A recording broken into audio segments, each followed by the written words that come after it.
సుమారుగా 20 సంవత్సరాలకు పైగా యాకోబుతో కాపురం చేసింది. ఏనాడు ప్రేమగా మాట్లాడిన వాడు కాదు. నేనంట ప్రపంచంలో ఏ స్త్రీ అయినా ఎవరి ద్వేషాన్నైనా తట్టుకోగలుగుతుందేమో, కానీ కట్టుకున్న భర్త ద్వేషాన్ని ఏ భార్య తట్టుకోలేదు. ఆ ఇంట్లో అడుగుపెట్టినప్పుడు అత్తమామలు ద్వేషించారు, ఈజీగా దాన్ని భరిస్తుంది సార్. ఎందుకో తెలుసా? వీరేమైనా జీవితాంతం నాతో కలిసి ఉండేవాళ్ళ? నా భర్త నాకు పర్మనెంట్.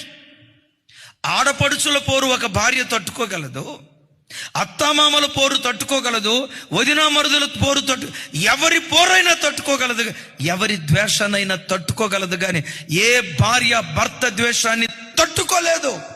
కానీ లేయమ్మ గొప్పతనం ఏంటో తెలుసా?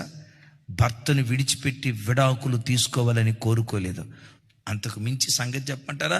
ఆ లేయా గర్భంలో నుండి లేవీలు పుట్టుకొచ్చారు, ఆ లేయా గర్భంలో నుండి యోధా గోత్రికులు పుట్టుకొచ్చారు, ఆ లేవి గోత్రంలో నుండి దైవజనుడైన మోషే, దైవజనుడైన అహరోను, ప్రవక్తి అయిన మిరియామి, the great Samuel, the great Ezra, బాప్తిస్మమిచ్చు యోహాను. అదే లేయా గర్భంలో నుండి యోధా పుట్టుకొచ్చాడు.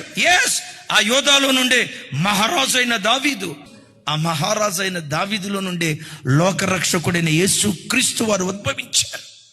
ఆ తల్లి ఓర్పు వ్యర్థమైందా?